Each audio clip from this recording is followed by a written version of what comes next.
नमस्कार, मैं पूनम शर्मा और आप देख रहे हो नजर इंडिया 24 न्यूज। तो चलिए देखते हैं आज की खबर में क्या कुछ है खास।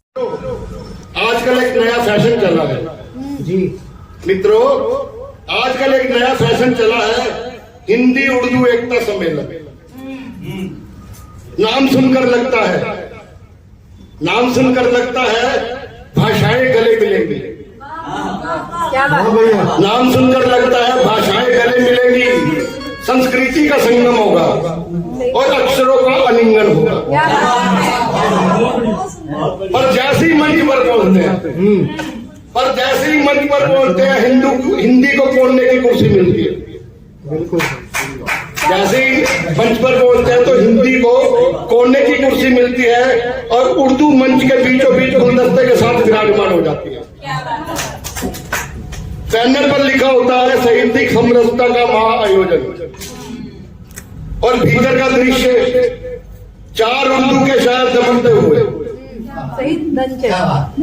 भीतर का क्या दृश्य कि 4 उर्दू के शायर चमकते हुए, एक हिंदी का कवि प्रतीक्षा में थमकते हुए। गजलों का दौर चलता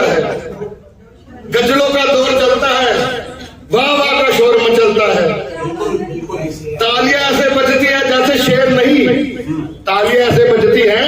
जैसे शेर नहीं, देश का बजट पास हुआ है। और मतला पड़ते ही गर्दनें झूमती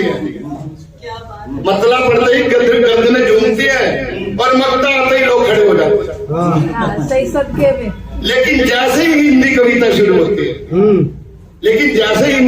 शुरू होती है, सामने की पंक्ति मोबाइल में राष्ट्र निर्माण करने लगती है। बहुत अच्छे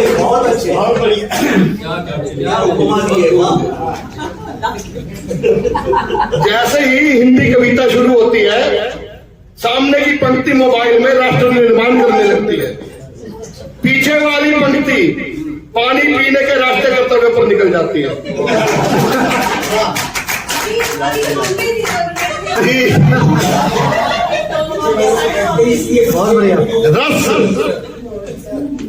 पीछे वाली पंक्ति पानी पीने के रास्ते कर्तव्य पर निकल जाती है।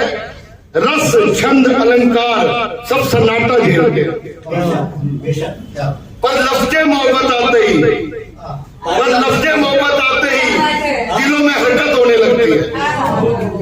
हिंदी गीत पर चुप्पी का पहरा लगता है, गजल पर तालियों का चुनावी नारा लगता है। बहुत बढ़िया। और तभी मंच पर असली दृश्य शुरू होता है।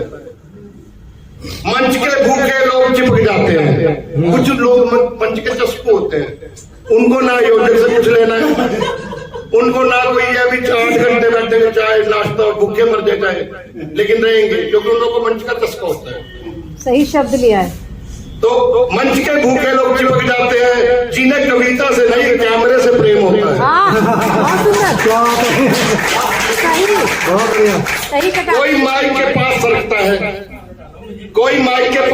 है, कोई फोटो में फिट होने का उठकता है। ऐसा लगता है मानो साहित्य नहीं सेल्फी सम्मेलन चल रहा हो। और हिंदी कवि मन ही मन सोचता है क्या मेरा नंबर भी आएगा।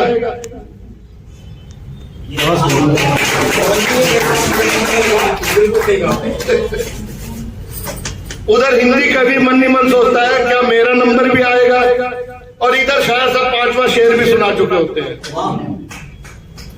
बीच में आयोजक घोषणा करते रहते हैं ताकि सबका मन लगा रहे।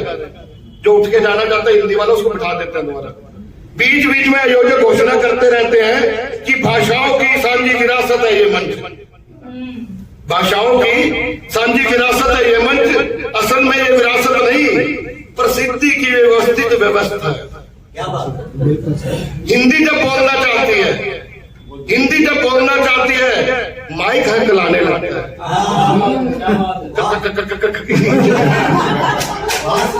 हिंदी जब बोलना चाहती है तो माइक हकलाने लगता है, और उर्दू जब मुस्कुराती है स्पीकर स्वयं खुल जाता है। और फिर आता है सम्मेलन का चरम बिंदु, भोजन। चाय नमकीन को साहित्य का प्रसाद बताया जाता है, चाय नमकीन को साहित्य प्रसाद बताया जाता है, और समोसे को सांस्कृतिक सहयोग घोषित कर दिया जाता है। क्या बात है।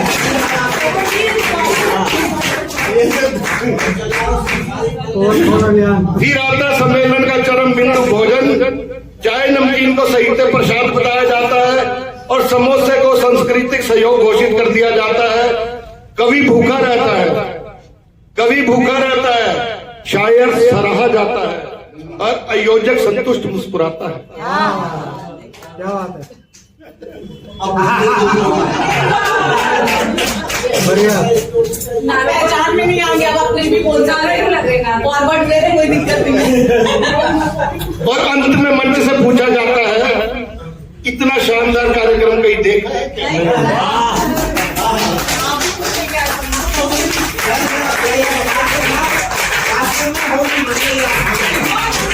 मन करता है पूछ ले, क्योंकि कोई बात है, थोड़ा हिम्मत रखनी पड़ती है, सारे आप जैसे साथ है मेरे वैसे दबंग हो जाता।